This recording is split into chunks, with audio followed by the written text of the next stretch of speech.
y de esas personas mueren alrededor de 9.000 al año por la contaminación.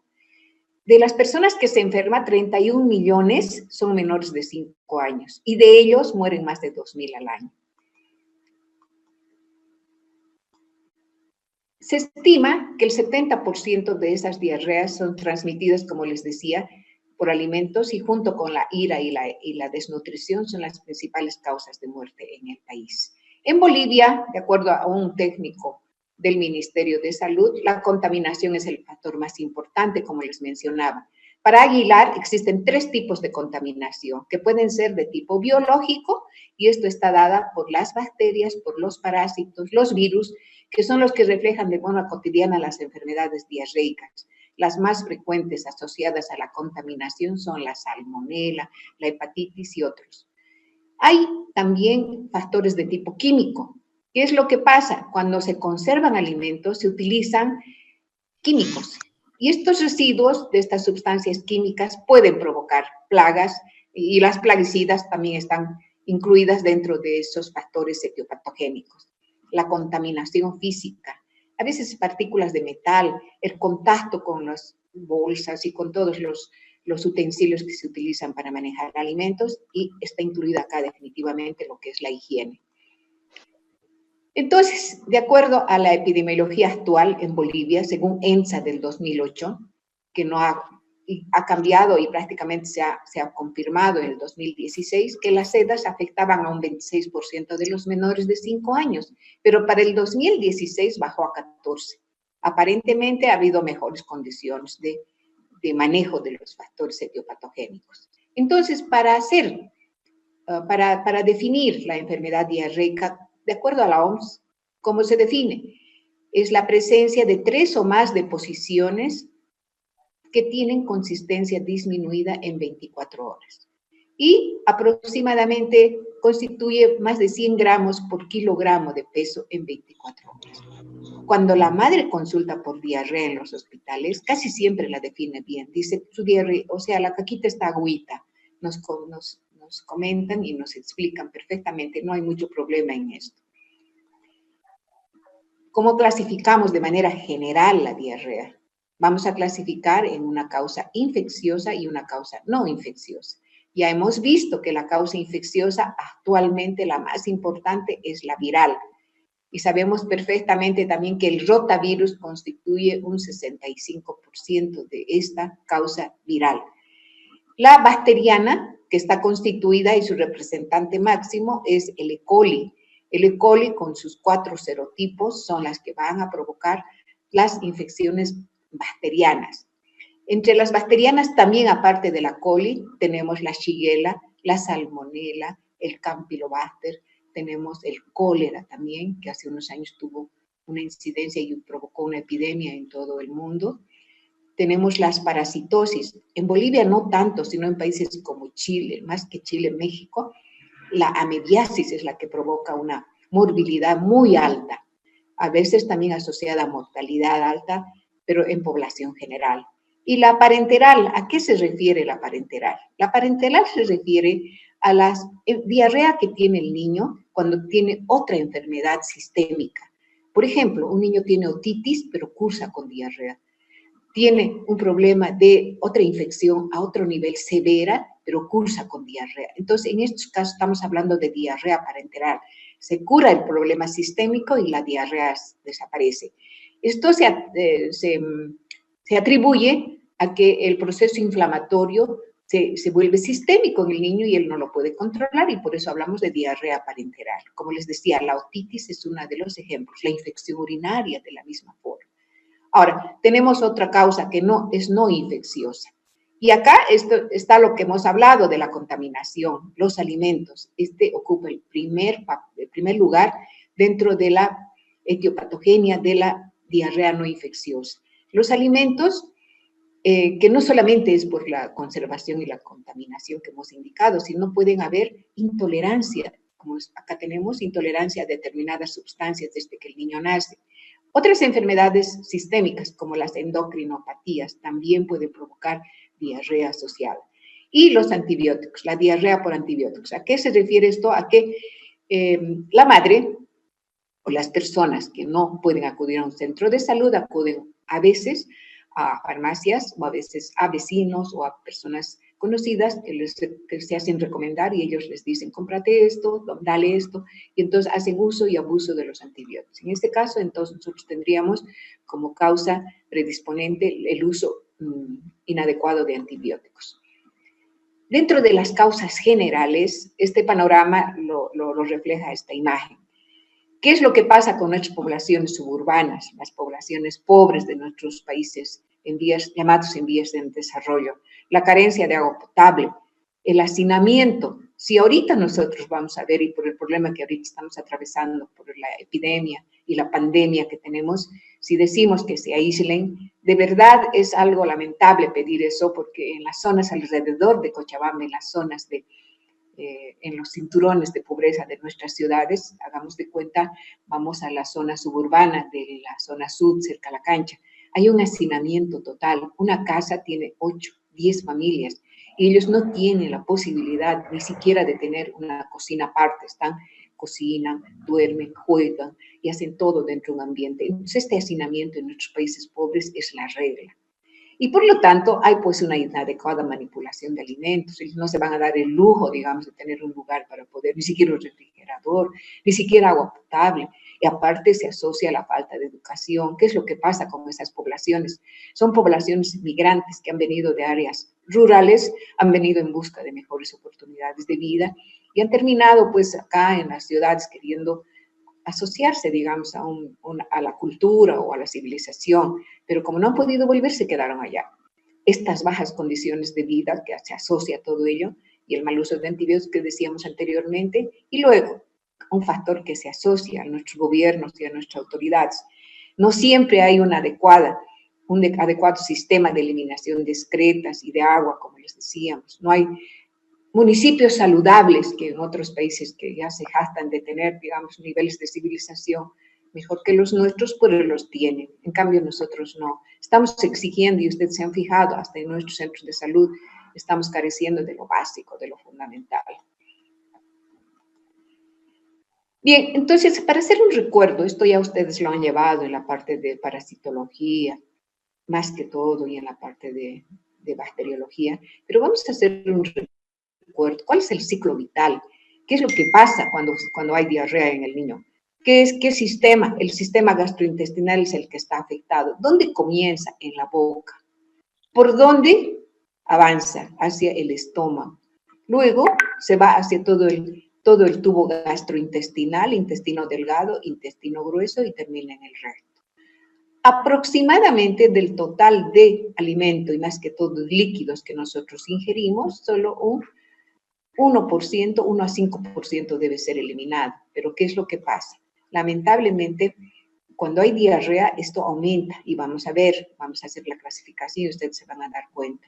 Entonces, todas las infecciones de nivel gastrointestinal comienzan en la boca, por todo el sistema gastrointestinal, va generalmente asociado a los alimentos y se va a ubicar a nivel de las vellosidades intestinales, las microvellosidades intestinales, y ahí es donde van a sentarse los virus y las bacterias que van a provocar la diarrea, y esto asociado siempre a una mala higiene. Entonces, ya sea puede ser el rotavirus, puede ser la bacteria por agua contaminada, y también los alimentos que a veces se conservan por tiempos indefinidos, y fundamentalmente el lavado de manos de los niños. El lavado de manos y la contaminación de los alimentos. O sea, ese es el modus operandi, digamos, de nuestras patologías o de nuestros factores etiopatogénicos de la diarrea. Lo mismo, de la misma forma el parásito, acá sería la bacteria, de la misma forma el parásito a veces entra en forma de quiste, sigue un ciclo del tubo gastrointestinal y a veces los quistes desarrollan y empiezan ¿cómo se llama? A germinar, más que germinar, crecer, se multiplican, se desarrollan y luego van a tener un ciclo evolutivo y son eliminados en forma de huevos. Y estos huevos nuevamente son ingeridos y van a seguir todo un ciclo de desarrollo dentro del organismo del niño. Bien, ¿qué agentes etiológicos dentro de los infecciosos tenemos? Más que todo, ya dijimos, el rotavirus. Y esto está asociado a un contacto directo. Casi toditos tienen el mismo mecanismo de transmisión. El E. coli, ya dijimos, el Campylobacter jejuni y la Shigella son los más importantes. Y todos ellos nos van a dar un porcentaje entre el 12 al 20% aproximadamente.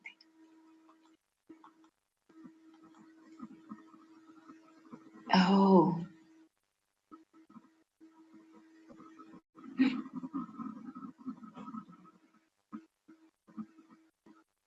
Ay, ay, ay.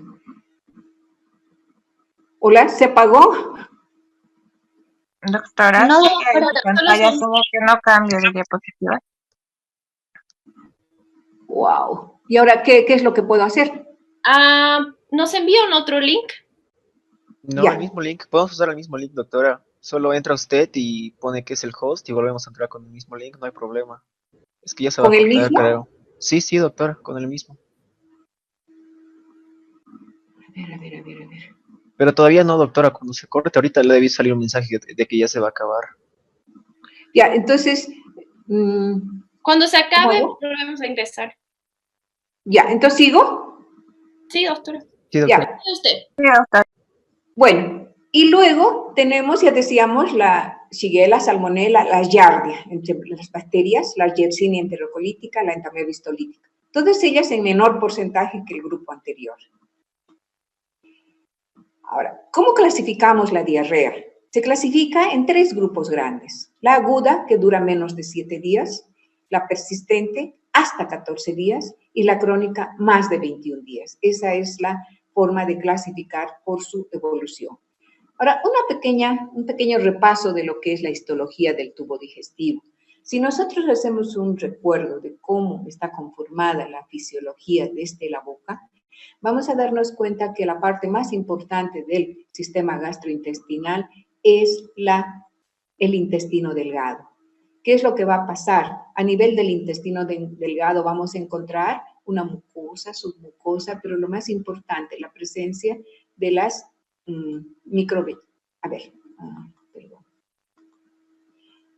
la presencia en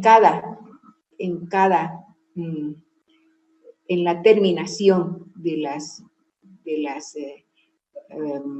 los pliegues del tubo gastrointestinal, la presencia de las microvellosidades intestinales. Entonces tenemos acá un ejemplo.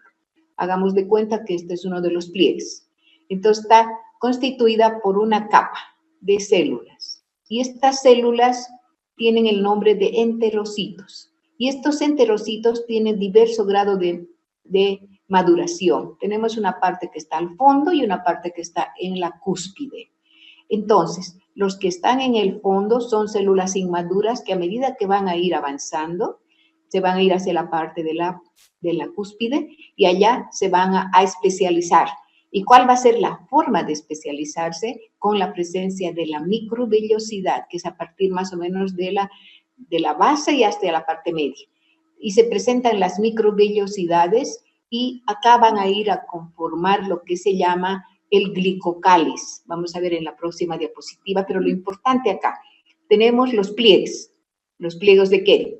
Tenemos acá la cripta, que está al fondo, y tenemos acá la cúspide. En la cripta son células que no tienen microvellosidades, pero en la cúspide ya vamos a tener células con microvellosidades, ¿no? Entonces, a partir de la mitad de los pliegues es donde se van a empezar a especializar las células, o sea, los enterocitos. Y estos enterocitos tienen un tiempo de vida, tienen 14 días de vida aproximadamente. O sea, ¿qué significa ello? Que desde que está en la parte de la cripta hasta que llega hasta la parte superior, todo su tiempo de evolución va a ser aproximadamente de 14 días. Y allá luego se descama y se elimina en forma de heces, ¿no? Vamos a ver la próxima. Entonces acá, este es una célula intestinal, el enterocito. Y acá tenemos las microvellosidades, ustedes se fijan.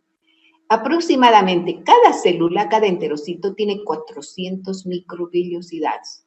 Esta es una célula con otra célula. Acá se encuentra lo que se llama el desmosoma. Entonces, ¿qué pasa? Ingresa el líquido hacia esta parte de arriba de las microvellosidades, hace un intercambio dentro de la célula intracelular y luego se va hacia la región intercelular, que es donde se produce todo el espacio intercelular, donde se produce el recambio de los líquidos y de los electrolitos. Esta es la parte más importante, se llama desmosoma. Pero estamos hablando de las vellosidades intestinales. Y ahora, si hablamos de vellosidades intestinales, hay una sola porción donde se va a producir esta absorción, que es el intestino delgado. Si vemos todo el sistema gastrointestinal, solo el intestino delgado tiene microvellosidad y no así el intestino grueso, ¿no? Entonces, esta es la característica fisiológica de una célula, de un enterocito, de una célula intestinal. Acá tenemos una imagen mucho más bonita de lo que ya les expliqué. Miren, acá está la cripta. A medida que va creciendo, van apareciendo las microvellosidades. Y en la parte de arriba está llena de microvellosidad. Entonces, a estas células de acá arriba, de acá abajo, también se llaman células madre. Y estas células tienen una forma cúbica. Y a medida que van avanzando y se especializan estas células, se vuelven cilíndricas.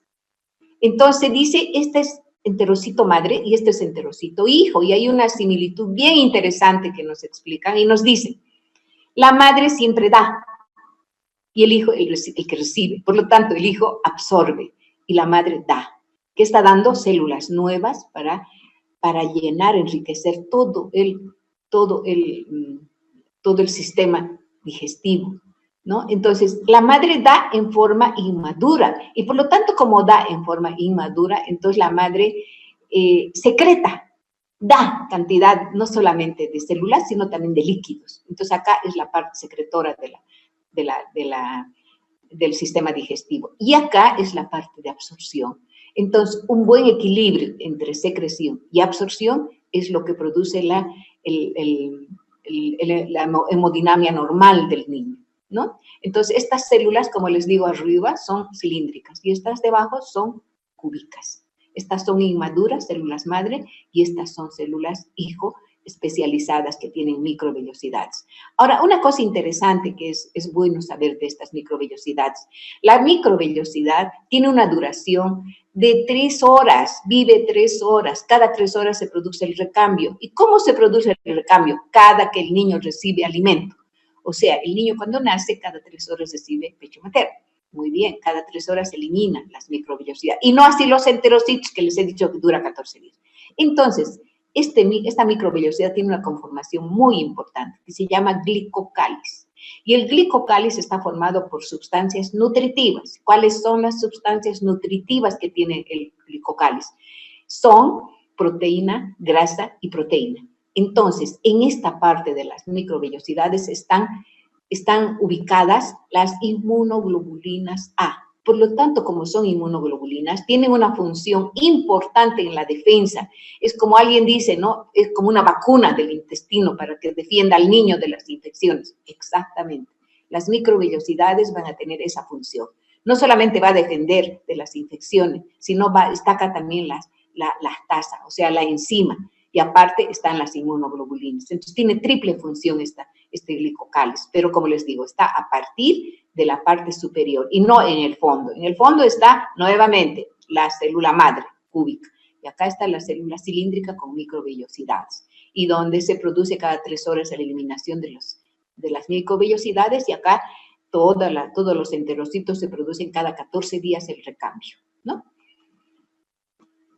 Bien, entonces, para yo hacer una especie de una visión general de lo que es el sistema gastrointestinal, tengo que decir que comienza todo a nivel de la cavidad oral. Viene por el esófago, va al estómago, luego va al intestino delgado y luego pasa finalmente al intestino grueso. Entonces, en medio, desde la boca hasta el recto, tiene una extensión. Y se dice que la extensión del intestino aproximadamente es de 7 a 9 metros, ¿no? Y por este sistema gastrointestinal pasan una cantidad de líquidos. ¿Qué cantidad de líquidos? De 7 a 9 litros, para que no se olviden como un memo técnico. Entonces, ¿cómo se distribuye eso? ¿De dónde viene este líquido? Porque normalmente nosotros consumimos 2 litros, ¿no? Pero esto maneja 7 a 9 litros. ¿Cómo se distribuye? Aquí vemos. La saliva produce 1 litro. El jugo gástrico produce 2 litros. La bilis, 1 litro. El jugo pancreático, 2. Y el jugo gastrointestinal, 1 litro. Se fijan, 1 más 2, 3, 4, 5, 6, 7. Está aproximadamente entre 7 a 9 litros, ¿ya? Y está funcionando en este.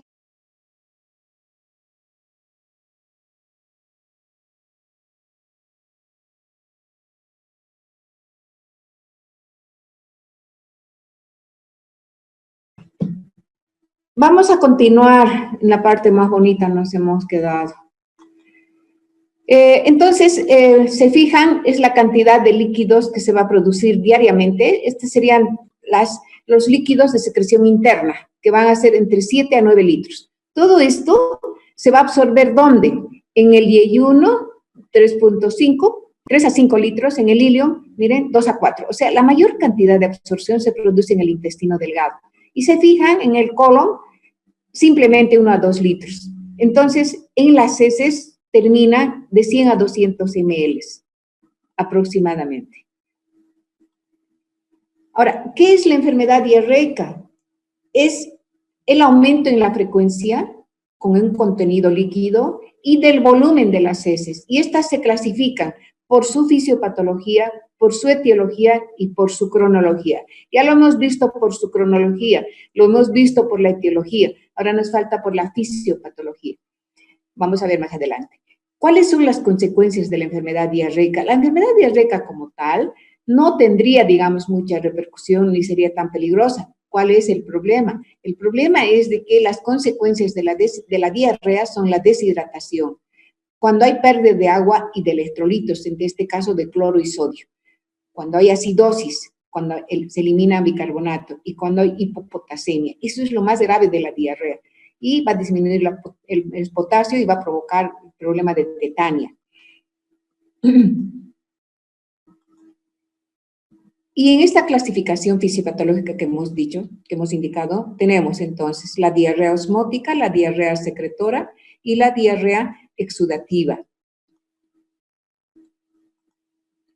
¿Y cómo vamos a tratar de hacer una clasificación de todos los factores etiopatogénicos? Una diarrea infecciosa aguda tiene una forma de presentación, que es la acuosa y la que tiene sangre. Entonces, 2 tipos de diarrea, nada más vamos a clasificar, la acuosa y la con sangre, que también se llama disentérica esta, ¿ya? La acuosa va a tener una forma secretora y una forma osmótica, y la con sangre, la invasiva y la no invasiva. La secretora está producida principalmente por el Vibrio cólera y la forma enterotoxigénica del coli. Los vibrios no coléricos, alguna forma de la Shigella también. La osmótica es la más frecuente, que está dada por el virus, por los virus, el rotavirus, adenovirus, los parásitos fundamentalmente, y luego la no infecciosa, que son laxantes y purgantes, la disalimentación y algunas bacterias de la forma agregativa del coli, ¿no? Y en la con sangre, ¿cuáles van a provocar la invasiva? La Shigella, esa es la característica, la Shigella.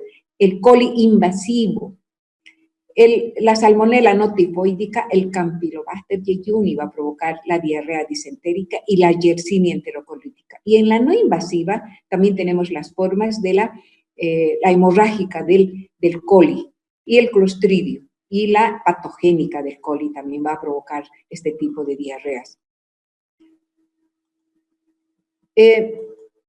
¿Cuáles son los fármacos que se nos está recomendando para la diarrea? Hemos dicho que no antibióticos, ¿no? Pero en algunos casos sí hay antibióticos. Cuando se detecta bajo un estudio con cultivo, coprocultivo o hemocultivo y tenemos la evidencia de que hay un proceso infeccioso, se usa antibióticos, pero no en forma indiscriminada. Se puede utilizar antiespasmódicos, pero no es lo adecuado. Diarreicos, disminuir el dolor, antivomitivo, qué sé yo. Pero entonces, ¿qué es lo que como recomendación tenemos que hacer? Es de que simplemente es no usar medicamentos cuando se tiene diarrea. se dicen que se usan muchos antibióticos. Vamos a hacer un recuento rápido nada más de esto. Se usa el cotri, ampicilina, el metronidazol, cotrimoxazol, porque la idea no es ver esto, ¿no? Pero se pueden usar estos antibióticos. Bien, cuando hablo de enfermedad diarreica, ¿cómo voy a hacer el diagnóstico? Fundamentalmente el diagnóstico es clínico. Y como tengo yo los antecedentes de un niño que tiene deposiciones líquidas y su estado general es grave, entonces voy a tratar de complementar con exámenes como son el copro parasitológico, la citología de moco fecal y el copro cultivo. Bueno, acá tenemos que hacer un pequeño paréntesis porque en toda diarrea no voy a pedir coproparasitológico. Si digo coproparasitológico es para parásitos, ¿no es cierto? Y no todas las diarreas, especialmente la viral, no va a tener esta posibilidad de hacerle, entonces esto como que está de más. Sí voy a tratar de hacer citología de moco fecal cuando la diarrea es con sangre y el coprocultivo lo mismo. Entonces, ¿qué haré? ¿Qué tipo de estudios yo haré si tengo sospecha de que sea de tipo viral? Le haré el látex para rotavirus, que es lo más frecuente. Ya les decía que el 65% de las diarreas es producida por causa viral. Y de ese porcentaje alto de causa viral, el mayor porcentaje es producido por rotavirus. Y para ello voy a pedir el látex de rotavirus. El coproparasitológico solo voy a tomar en una diarrea que ya es persistente o en una diarrea crónica, no en la aguda. Entonces, el cuadro diarreico es muy grave para el niño, no solamente por la sintomatología actual, sino por las consecuencias que hemos visto que pueden ser muy graves y dependiendo de la edad. Por lo tanto, la deshidratación es la consecuencia más delicada. Vamos a hacer una rápida revisión de generalidad, fisiología clínica, evaluación y manejo y tratamiento de la deshidratación. Entonces, ¿qué decimos sobre la deshidratación? Los niños tienen un alto riesgo de deshidratarse. ¿Por qué? Porque el niño está sujeto a mayor riesgo de enfermedades gastrointestinales. ¿Por qué? Porque el niño no se cuida. A veces el niño está en contacto con el piso, con el suelo, con los alimentos contaminados, como juguetes, qué sé yo. Entonces no se cuida el niño. Entonces un niño menor de 2 años es más lábil a este tipo de situaciones. Otras patologías, ya les decía, la parenteral, que puede asociarse a diarrea, entonces también hay ese riesgo. Y el niño, si nosotros vemos la composición de líquido que tiene el niño menor de 1 año tiene mayor composición de agua. ¿Qué significa eso? Que el niño tiene 70% de agua. En cambio, los adultos tenemos 60% de agua. Ese 10% de diferencia entre el niño y el adulto es lo que le da la hidrolabilidad y por lo tanto le da vulnerabilidad frente a pérdidas de líquidos determinados. Ahora, el niño pequeño de menos de 1 año no va a decir tengo sed y voy a ir a tomarme el refresco o me voy a tomar agua. Entonces el niño solamente llora y la madre muchas veces no sabe por qué, entonces no responde a la sed de manera independiente el niño no puede satisfacer su sed, ¿no? Entonces, la pérdida de líquidos y electrolitos produce deshidratación, ¿no? ¿Y por qué sobreviene la diarrea entonces? Porque hay un aumento en la secreción intestinal. ¿Recuerdan ustedes cuando dijimos que las células cúbicas producen secreción? Entonces, esa secreción se incrementa. Y aquí, cuando es virus, no hay destrucción ni inflamación de la mucosa, solamente hay el efecto del virus que hace como una especie de un plastrón que se coloca sobre las células intestinales. Entonces, lo que le va a hacer es desfuncionalizar, no lo va a destruir. Y hay otra forma, esa es una forma, ¿no? Por la presencia de plastrón del virus. La otra es por inflamación. En este caso ya estamos hablando del coli, por ejemplo, invasivo, o de la shigella o de la salmonella. En ese caso ya va a destruir, porque es la bacteria que a través de del proceso inflamatorio, a través de las toxinas y a través de la destrucción va a provocar. Entonces hay 2 formas de ataque a la mucosa intestinal. Y a consecuencia de estas 2 situaciones, ¿qué se produce?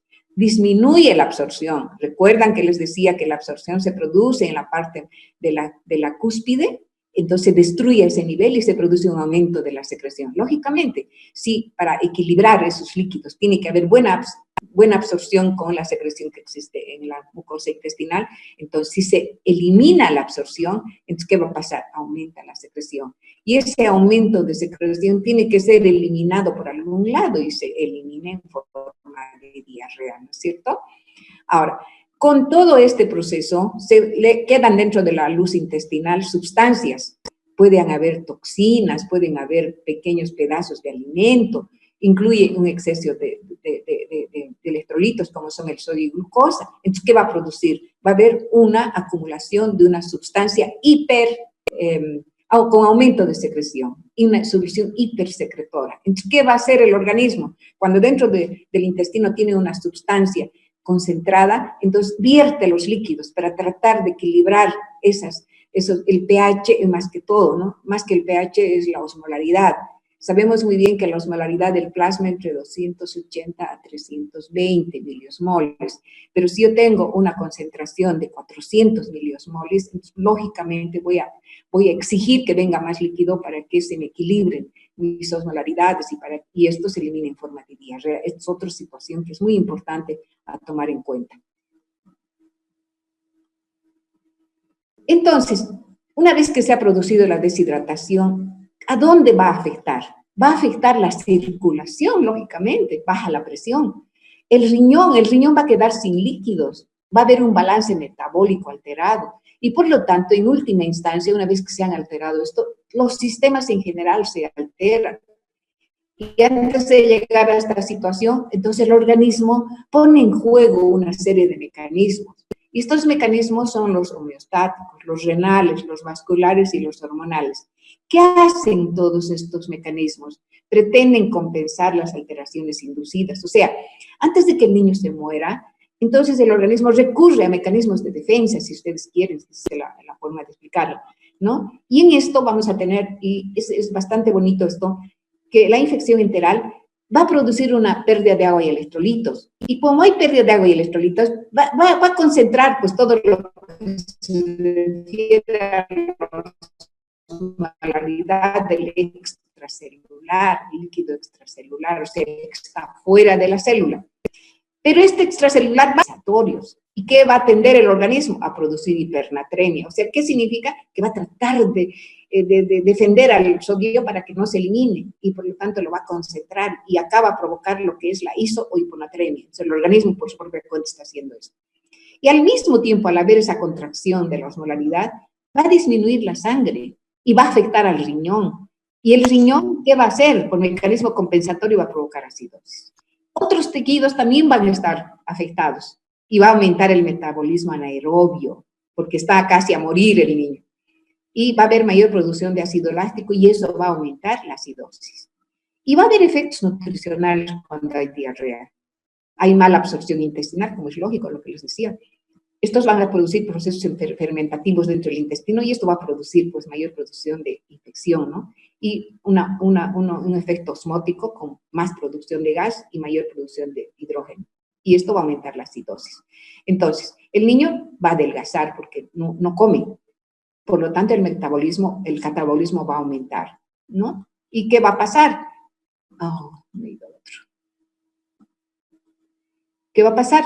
Va a haber un autoconsumo de la glucosa, una gluconeogénesis y un aumento de cuerpo cetónico. Todo ello va a desencadenar ¿en qué? En una acidosis. Entonces, vamos a tener ese signo clínico bien característico del niño cuando está a punto de entrar en shock, la acidosis metabólica. Y esa acidosis metabólica se caracteriza ¿por qué? Por respiración espaciada pero profunda, que se distingue de la respiración, de la acidosis respiratoria, que es rápida y superficial, ¿no? Esa es la diferencia. Y para completar este cuadrito, tengo este otro. Sé que parece complicado, pero quiero explicarles rapidito esto. Esta pérdida de agua y electrolitos, que incluye el sodio, potasio y el bicarbonato del intestino, ya hemos dicho, va a haber contracción del extracelular. Fíjense, del extracelular. Pero esto va a afectar al intracelular. ¿Y acá qué va a hacer el agua? El agua hace que el potasio ingrese dentro, porque el potasio es intracelular, ¿no? Hace que pase al intracelular, o sea, del extracelular pasa al intracelular y el sodio sale. Y esto va a provocar un aumento de la respiración, o sea, va a aumentar esa acidosis, es decir. Y va a disminuir el bicarbonato y va a aumentar el hidrógeno, va a aumentar la acidosis metabólica. Bueno, ¿qué va a pasar en el riñón? Va a haber disminución del flujo de sangre, entonces el riñón está alterado. ¿Y el riñón qué va a producir? Disminución de la tasa de filtración glomerular. Y va a tratar, por efecto sistémico el riñón, de retener sodio, potasio, sodio, cloro y agua. Y va a eliminar el potasio y el bicarbonato. Por lo tanto, el niño deshidratado va a tener hipocalemia, falta de bicarbonato. Y va a disminuir la acidificación y luego va a haber un aumento inicial. Primero va a haber un aumento inicial, luego disminución de la concentración renal. ¿Para qué? El organismo trata de colocar al niño en isotonicidad e hipotonicidad. ¿Para qué? Para que aguante, para que no se muera rápido, ¿no? Y además va a haber sed. Ese mecanismo se va a activar a través de la hipófisis, con un aumento de la hormona antidiurética y las glándulas adrenales. ¿Para qué? Para disminuir la eliminación de líquidos. Entonces, ¿qué se está tratando de hacer con estos mecanismos homeostáticos? Defender de que el niño no se muera rápido, ¿no? No queremos que se muera rápido y por lo tanto estos dos mecanismos, la acidosis, que es bien importante, y la isotonicidad e hipotonicidad. Ay Dios, esto parece que queriendo irse otra vez. Bueno, entonces la deshidratación, ya hemos dicho, es la pérdida de líquidos que elimina sodio, potasio, ¿no? Calcio y acidosis metabólica. ¿Ya? ¿Y cuáles son las manifestaciones clínicas y hallazgos de la deshidratación? Vamos a clasificar por pérdida. Cuando se pierde hasta un 5% se llama LEDE y por lo tanto es una EDA sin deshidratación. ¿Cómo se pierde? 50 ml por kilo. Cuando es del 6 al 10% hay una pérdida moderada, se llama EDA con deshidratación, la pérdida es de 80 a 100 mililitros por kilo.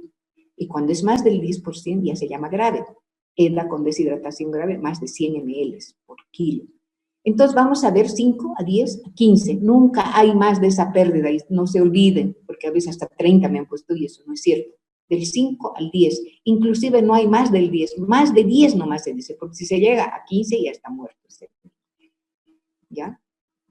Entonces vamos a tener signos de la deshidratación. Y esto es un cuadrito muy bonito donde me muestra lo que acabo de decir. Grado de deshidratación leve 5, moderada, cuenta para valorar a mi niño. Lo general, fundamental. Los globos oculares hipotónicos, los labios y las mucosas orales que están secas, el signo del pliegue y la sed.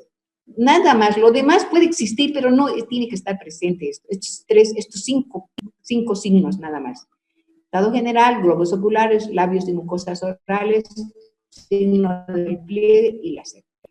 ¿Qué va a pasar en una EDA sin deshidratación? Cuando el niño ha perdido 5%, en una EDA sin deshidratación se llama, solo es el antecedente de la diarrea. No hay nada de lo que hemos visto. Cuando ya es moderada, ahí sí, el niño se encuentra irritable. La pérdida de peso del 6 al 10% de peso. La fontanela anterior ya está hundida, si es que tiene menos de 2 años. Los globos oculares están hipotónicos, los labios de mucosa y fría, el llenado capilar es lento, la frecuencia está aumentada y la presión arterial puede estar normal o disminuida. Sed, sí, hay mucha sed en este niño, hay mucha sed cuando ya tiene deshidratación. Entonces, para yo evaluar que es un niño con 10% de deshidratación, entonces voy a decir, este niño tiene más de 2 signos, no voy a esperar tener toditos. Está irritable y además tiene los ojos hundidos. Suficiente para mí, yo ya hice el diagnóstico, pero tengo el antecedente de diarrea, no se olvide. Ahora, ¿qué pasa con un niño cuando es grave? Ya la pérdida es más del 10%, ya les he dicho, más de 100 ml por kilo. Ese niño va a estar letárgico, es lo más importante que voy a tomar en cuenta, letárgico. Basta que tengo esto, más el antecedente de diarrea, yo no tengo ya que revisarlo a mi niño. ¿Saben por qué? Ese niño se nos puede morir cualquier rato. Entonces, ese niño está letárgico y tiene el antecedente de diarrea, está en choque ese niño. Ese niño se me puede morir. Ese niño tiene que ser inmediatamente atendido en la terapia intensiva o en la emergencia, urgentemente. Entonces, la enfermedad diarreica con deshidratación, ya hemos dicho, tiene varias formas de presentación, ¿no? De acuerdo a la cantidad de electrolitos que va a perder. Y tenemos una forma que es la isotónica, la hipertónica y la hipotónica. ¿Cuándo es isotónica? Cuando la pérdida de agua y de electrolitos es la misma, o sea, hay misma cantidad de agua y misma cantidad de electrolitos. Y aquí va a producir, el cuadro clínico más importante es la hipovolemia. ¿Qué pasa en una hipotónica? La pérdida de agua es mayor que la de electrolitos y por lo tanto ese niño está concentrado, ¿ya? Más de 150 ml de sodio, por ejemplo. Entonces se llama también hipernatrémica en este caso. ¿En qué tipo de niños se va a presentar esto? En niños gorditos, en niños más bien de esos obesitos. Y esto en niños normales. Y la hipotónica se presenta en desnutridos. Aquí, ¿qué es lo que va a pasar? Ya no está diluido este niño. Está diluido y va a presentar un sodio bajo. Hasta de 120 puede presentar. Entonces, ¿se fijan? Es la cantidad de sodio lo que va a determinar el tipo de deshidratación que vamos a tener. Y las consecuencias, ¿qué van a ser de la diarrea? Ya hemos dicho, deshidratación, acidosis e hipopotasemia, lo que acabamos de mencionar. Deshidratación porque hay pérdida de agua con electrolitos. Acidosis porque hay pérdida de bicarbonato e hipopotasemia porque el potasio está muy bajo. La acidosis, ¿qué es la acidosis metabólica? Esta se caracteriza por mala perfusión sanguínea y renal. Hay mayor producción de ácido láctico, hemos explicado, ¿no es cierto? ¿Han visto? Y la respiración o la acidosis metabólica está presente, ¿no? Esa es la característica. Y el bicarbonato está bajo y los vómitos pueden estar presentes también en este tipo de niños. La hipocalemia, ¿por qué se caracteriza? Porque el potasio por vía renal está bajo. Hemos visto también, ya les he dicho, el potasio se elimina. El peligro de este tipo de alteración es que puede haber arritmia y el niño se muere por eso. Y se caracteriza por tetania. Hay debilidad muscular e hilio paralítico del intestino. O sea, el estomaguito está duro, ¿no? Entonces hay un hilio metabólico, llamamos nosotros. ¿Ya? Bueno, entonces, ¿qué vamos a hacer ahora después de ver todo esto? Vamos a hacer el tratamiento. Y el tratamiento debe orientarse para cumplir ciertos objetivos. ¿Cuáles son los objetivos? Son 4 objetivos. Primero, ¿qué vamos a hacer? Prevenir la deshidratación en caso de diarrea sin deshidratación. Entonces, en este caso, el niño que no está grave, con el que tiene la deshidratación leve que hemos dicho, ¿no? Entonces, aquí vamos a prevenir, ¿ya? En el segundo vamos a corregir, ya está perdido, ya es la moderada, ¿no es cierto? Y en el tercero vamos a mantener al niño hidratado una vez que se ha corregido. Y finalmente vamos a mantener la alimentación durante el manejo de la diarrea. Antes se decía, nada de alimento, mentira. Hay que mantener la alimentación durante el manejo de la deshidratación. Entonces, ¿cómo vamos a manejar? De acuerdo a plan A, plan B y plan C. ¿Cómo va a ser? ¿Cómo voy a evaluar al paciente? Voy a utilizar estas 5 preguntas bien importantes que les ayudan mucho a ustedes. Primero hay que preguntar a la madre, señora, su niño tiene diarrea, además tiene vómitos, está con sed y orina, esto me va a dar una pauta. Voy a observar al niño, o sea, voy a hacer una observación general para ver el estado general. Voy a ver los ojos, las lágrimas, la boca y la lengua, lo que les he dicho, el signo del pliegue, y voy a ver su peso, voy a ver cuánto de peso ha perdido, cómo está su pulso, su temperatura, su fontanela, si es menor de 2 años. Y voy a clasificar. ¿Cómo voy a clasificar? Lo que hemos visto. EDA sin, EDA con y con deshidratación grave. Y listo, estas 3 formas de clasificación nada más. EDA sin deshidratación, EDA con deshidratación y EDA con deshidratación grave. ¿Cómo voy a tratar eso? El primero con plan A, el segundo con plan B y el tercero con plan C. Y vamos a ver. Acá está. El primero con A, con B y con C. ¿Cómo es el plan A? Este niño está sin deshidratación, es un niño alerta, es un niño que bebe sus líquidos normalmente, sus mucosas están húmedas, un llanto con lágrimas, signo del pliegue negativo. Está tranquilo, solo el antecedente es lo que me llama la atención. Voy a hacer plan A, voy a prevenir la deshidratación, el primer objetivo de rehidratación. ¿Qué le voy a dar? Lactancia materna si es que recibe, líquidos caseros y alimentación complementaria, ¿no? Ahora, si no recibe lactancia materna, ¿qué voy a hacer? Voy a dar leche diluida, puede ser con maicena, puede ser con agua de arroz, pero no le voy a dar la misma proporción. Voy a tratar de que la osmolaridad esté un poco disminuida para que mi niño no se me empeore, ¿no? Y luego, ¿cómo voy a manejar este plan A? Se basa en 3 reglas. Las 3 A's, aumentar la ingesta de líquidos y seguir con la lactancia, alimentación fraccionada, más de 5 comidas al día, y alarma. Enseñar a la madre que el niño tiene que observarlo. Si no hay lágrimas o están disminuidas después de que lo ha traído al hospital, entonces la mamá tiene que preocuparse. Si los toques están hundidos, también. Si las mucosas orales se han empezado a secar, también. Si el niño se decae y el niño tiene seca con deshidratación moderada, Ya vamos a poder valorar al niño clínicamente, como les decía, la deshidratación no es necesario que nosotros esperemos los exámenes de laboratorio, sino es la clínica la que nos va a dar la pauta. Cuando el niño ya está con deshidratación moderada, vamos a tener esta imagen, fíjense la carita de este bebé, tiene los ojitos hundidos, miren la fontanela, logra apreciarse la fontanelita. La boquita también está seca y en algunos casos ya va a empezar a tener esa acidosis metabólica que les decía, ¿no? Esa respiración profunda y espaciada, que es muy distinta a la que se presenta en un problema respiratorio. En el respiratorio, como les decía, es más superficial y es más rápido. En cambio, la acidosis metabólica es profunda y espaciada. Entonces, la clínica es la que nos va a dar la pauta. Cuando la mamá le ofrece agua, es increíble, tiene una avidez por tomar líquidos el niño. Ahora, en este caso, por ejemplo, es increíble cómo es favorecedor el suelo de rehidratación oral. Bueno, entonces, ¿qué vamos a encontrar en el niño? Un niño irritable, en algunos casos, tiene una sed, bebe, pero así increíblemente, con una sed increíble, las mucosas están secas, el signo del pliegue está positivo. Si yo le hago, digamos, le presiono en el abdomen para ver el signo del pliegue, voy a ver que es positivo en más de 2 segundos. Y hay llanto, el niño llora pero sin lágrimas y tiene los ojos hundidos. Todos estos datos clínicos me van a dar la pauta de que se trata de una deshidratación moderada.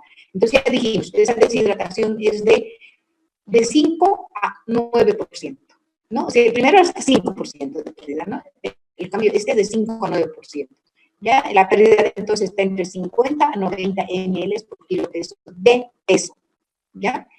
¿Y qué vamos a hacer en este niño? Vamos a aplicar el plan B. ¿Para qué? Ya no vamos a conservar los líquidos, sino vamos a combatir, porque hay que reponer los líquidos perdidos. Entonces, ¿cómo lo vamos a manejar al niño? Vamos a hospitalizarlo. No es posible que yo le mande a su casa con todos estos datos clínicos. ¿En base a qué voy a hacer el tratamiento en el hospital? Si es un centro de salud, no siempre va a ser el hospital de tercer nivel, de primer nivel, segundo. Puedo utilizar el suero de rehidratación oral y les voy a mostrar una tablita más adelante de cómo se calcula. Entonces voy a tratar de hacer de acuerdo a la tablita y voy a manejarlo al niño. Si el niño agrava su cuadro, no ha mejorado con este plan que yo le he hecho, entonces voy a pasar a plan C porque ya no respondió al plan B. Y si el niño mejora, ha respondido una maravilla con el suerito, entonces yo le voy a pasar a plan A. ¿Qué significa el plan A? Volverle a dar pecho materno o la alimentación láctea diluida y le voy a dar alimentación complementaria y lo voy a vigilar, vigilando siempre los signos de peligro que les decía. Ahora, ¿cómo va a ser el tratamiento del plan B? Cuando yo conozco el peso de los niños y el volumen sirve para reemplazar las pérdidas de agua y electrolitos causadas por volumen, le voy a dar de 50 a 100 ml por kilo. ¿Se acuerdan que he dicho la pérdida es entre 50 a 90? Muy bien, voy a calcular 50 a 100 por kilo peso, por cada kilo peso del niño. Y cuando no se conoce el peso de los niños, voy a administrar a libre demanda. ¿Qué significa ello? Que voy a darle al niño hasta que él quiera tomar. El niño no se va a sobrehidratar si yo le doy mucho líquido. Si le doy suero de rehidratación oral, mejor todavía. ¿No? Entonces, esta tabla me sirve mucho. ¿Para qué? Para que de acuerdo al peso, mire, aquí tiene 1, 2, 3, hasta 10 kilos, yo puedo calcular, de acuerdo a eso que les he dicho, de 50 a 100 por kilo. Entonces, esto me da la pauta. Por ejemplo, es un niño que tiene 6 kilos y el niño ha perdido, tiene una deshidratación moderada, entonces voy a calcular entre 300 a 600 ml voy a darle. Un niño tiene 15 kilos, ¿cuánto le voy a dar? 750 a 1 kilo y ponle 1,5 litros de líquido, ¿no? Y ahora, ustedes me dirán, ¿y cómo le voy a dar tanta cantidad de golpe? No, le voy a dividir si es posible cada 15 minutos, voy a hacer una simple un cálculo matemático y le voy a dividir la cantidad de líquidos en 1 hora. Ahora, vamos a ver cómo voy a administrar. Ahora, existen bases fisiológicas para que tenga tanto éxito el suero de rehidratación oral. Este suero favorece una absorción neta en el intestino. ¿Por qué favorece? Porque la osmolaridad del suero es igual a la del plasma. Nuestro plasma tiene entre 280 a 320 miliosmoles de osmolaridad. Todos tenemos eso. Entonces, el suero de rehidratación va a tener esa proporción. Entonces, ¿cuál es el primer requisito para que haya una buena absorción? Eso, que haya isoosmolaridad con el plasma del niño. La absorción es activa. ¿Por qué?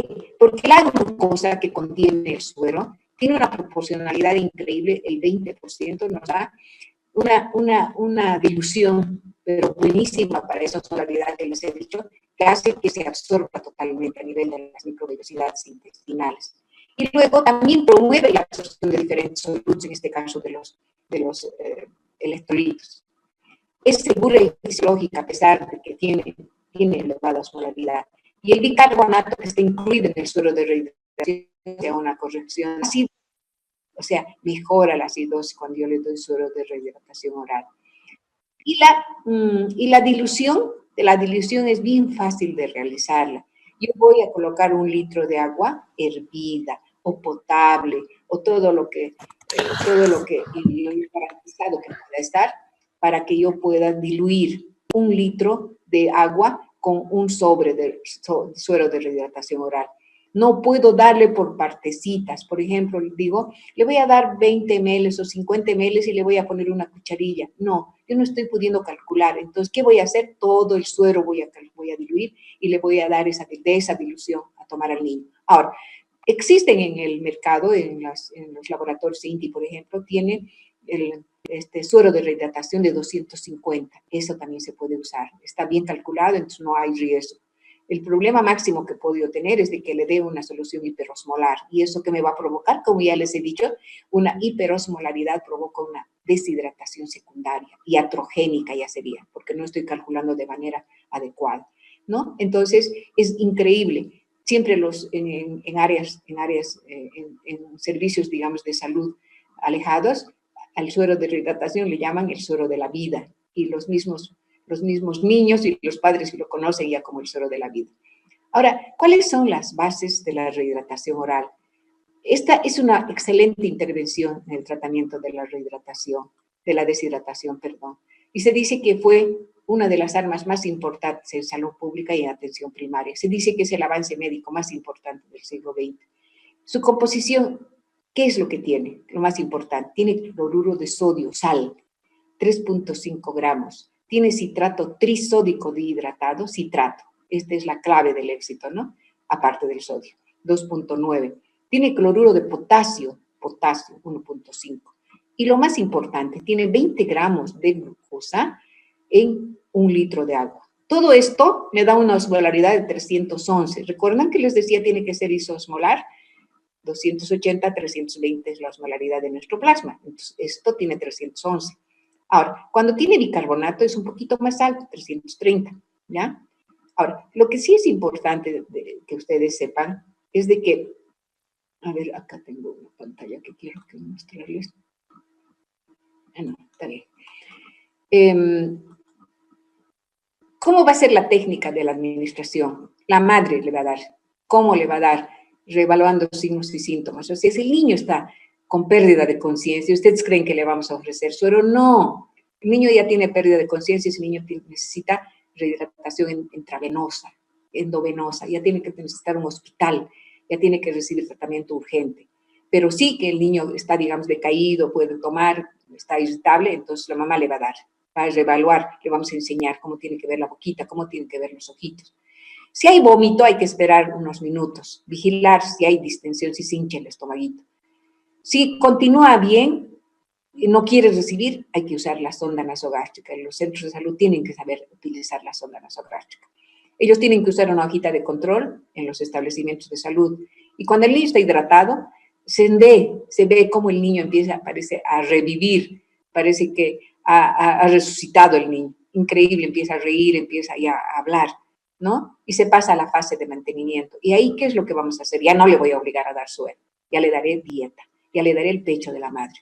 Y luego le voy a recomendar a la madre cómo va a ser su manejo en la casa y le voy a dar sobrecitos para que se lleve y ella pueda darle cuando el niño tenga sed, ¿no? Le vamos a dar la cantidad de sobrecitos que ella pueda usar. ¿Cuáles son los principios de esta rehidratación oral?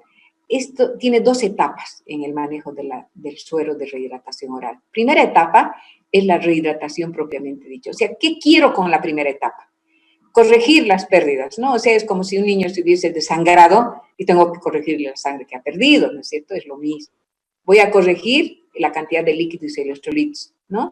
Y dependiendo de los déficits, si hay de potasio, por ejemplo, si hay signos o síntomas de tetania, qué sé yo, y hay pérdida, ¿no?, de líquidos y electrolitos.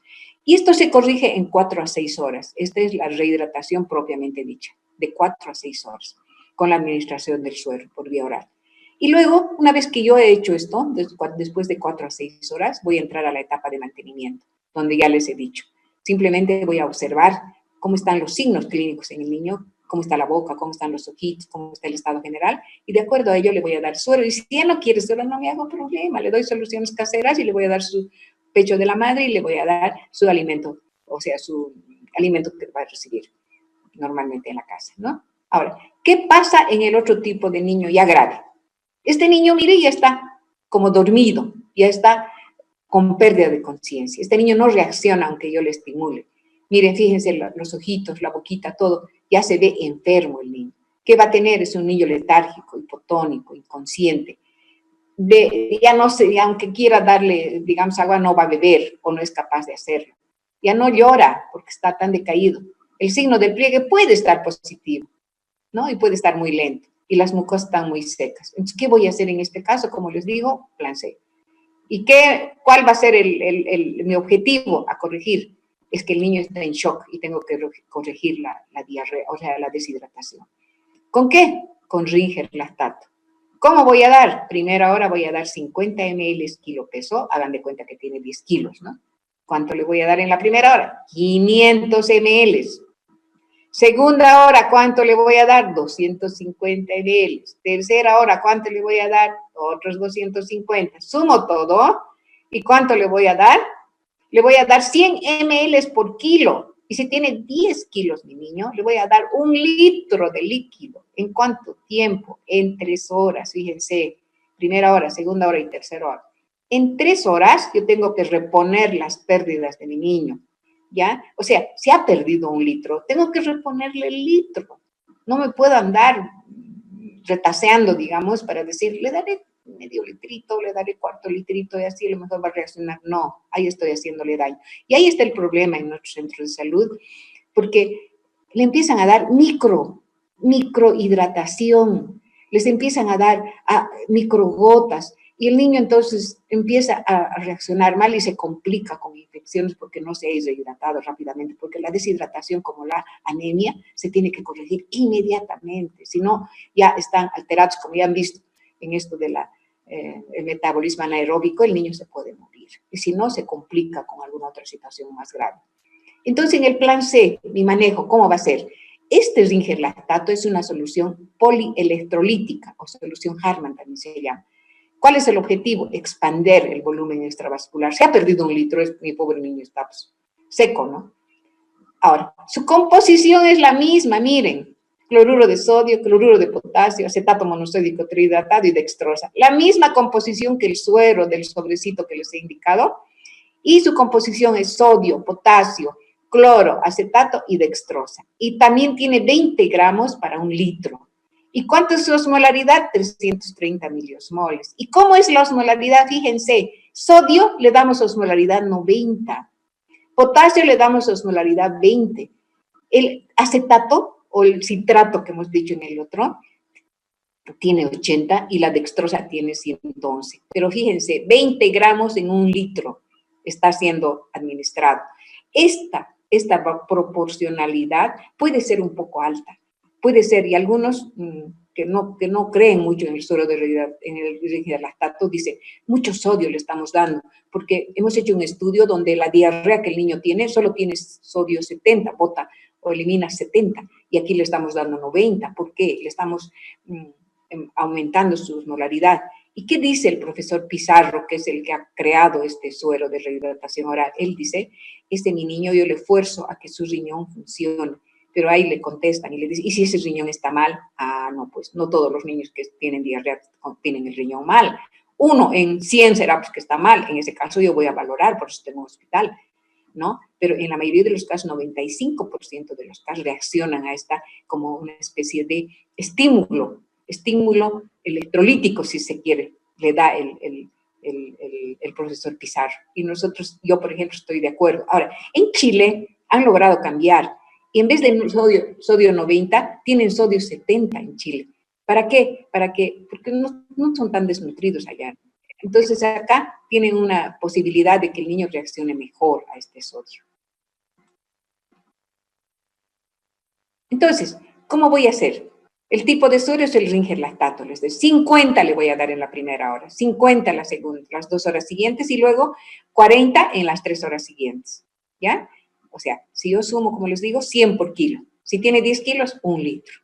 Y acá, 40 kilopesos, si tiene 10 litros, 400. Pero acá, ¿cuál va a ser la situación? Aquí ya voy a empezar a darle dieta, ya le voy a dar otros líquidos, ya le voy a dar otra cosita, entonces mi niño ya no necesita solo suero, ¿no?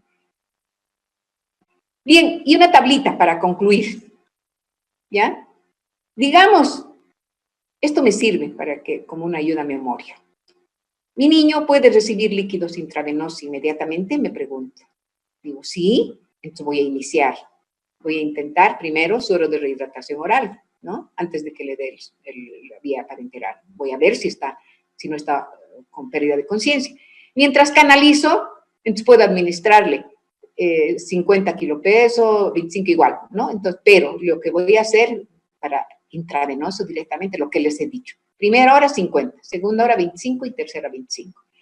Voy a evaluar al paciente continuamente. Si no me mejora, voy a aumentar la velocidad. Cuando estuvimos con el problema del cólera, increíblemente les dejábamos a chorro. El niño recibía su suero, pero hacía chorro, hasta por 2 vías. Ya, ahora sí puede beber y el niño iniciar el suero de rehidratación oral mientras sigue la vía. Al completar el esquema, entonces voy a retirar la venoclisis o voy a repetir. Si corrijo la deshidratación, voy a observarlo por 2 horitas y asegurarme de que los padres estén capacitados para que le cuiden en el hogar. Bueno, puede suceder que no hay manera de poner suero. Puedo administrar a través de osteoclisis, es el otro sistema, pero que no hay mucha experiencia en nuestros hospitales. En Chile sí lo hace. Muy bien. Si puedo hacer osteoclisis, entonces voy a empezar la infusión intraósea con las mismas soluciones que acá anteriormente. Ahora, no puedo hacer osteoclisis. ¿Qué voy a hacer? Voy a tratar de que en 30 minutos inmediatamente tenga que ser llevado a un centro de salud. Voy a referir y con suerito a cada ratito que le vayan dando a medida que en el viaje. Ahora, no puedo referirle. Muy bien, voy a tratar de usar sonda nasogástrica. Pero puede suceder que va a vomitar mi niño o se va a distender. Entonces, ¿qué voy a hacer? Voy a tratar de colocar la sonda nasogástrica, le voy a hacer un lavadito del estomaguito con agua de bicarbonato, con una cucharillita de bicarbonato en media tacita. Con eso le voy a lavar y le voy a empezar a dar su suero de rehidratación oral de acuerdo a lo que hemos calculado, ¿no? Y si no, después de 4 horas tengo que llevarlo urgentemente, tengo que llevarle a un centro de salud, ¿no? Para una rehidratación, osteoclisis o sonda. Luego, en el camino voy a preparar suero y enseñar cómo darle con jeringa. Voy a tratar de darle con jeringuita.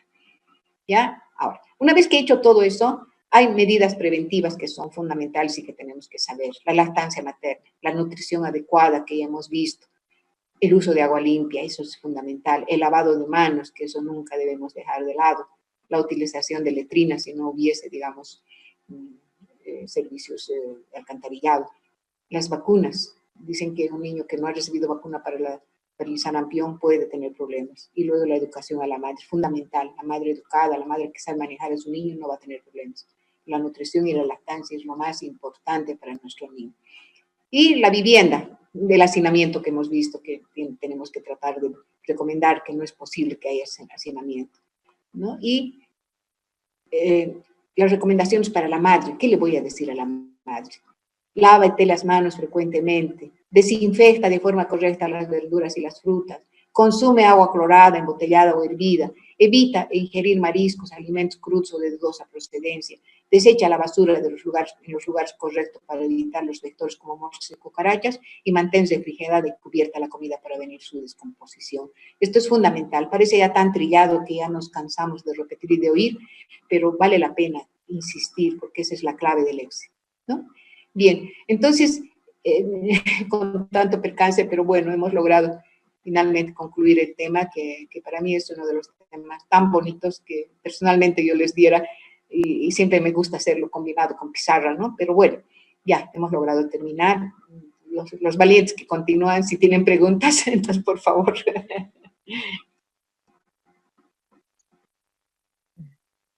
Hola. ¿Todo bien, doctora? Sí. Sí, o sea, está claro, perfecto. No hay Doctora, dudas.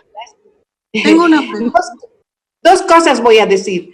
O no me han entendido, o voy a estar feliz porque me han entendido muy bien. Doctorita, quería hacerle una pregunta. Sí, dígame.